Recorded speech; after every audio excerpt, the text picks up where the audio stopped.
Nearly 60 million Americans may no longer be able to afford internet this week. A government program that helps keep low-income households online is set to run out of money by tomorrow.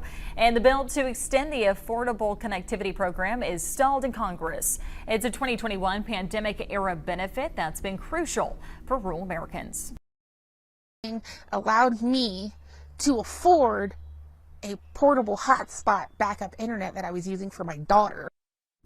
Legislation to extend the program has received bipartisan support. President Biden has called on Republicans to do more to get the bill brought to a vote.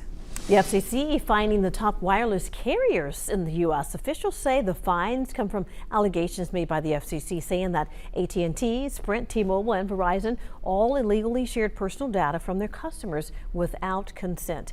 AT&T being fined $57 million, Verizon nearly $47, T-Mobile facing $80 million worth of fines, while Sprint facing $12 million. All four carriers say they plan to appeal this decision. A man is in custody accused of stealing nearly 30,000 credit and debit card numbers. A criminal complaint was filed against Romario Serban on April 10th. He's accused of installing skimmer devices to steal customers' information at 19 Walmart stores in New York, New Hampshire, Maine, and Massachusetts.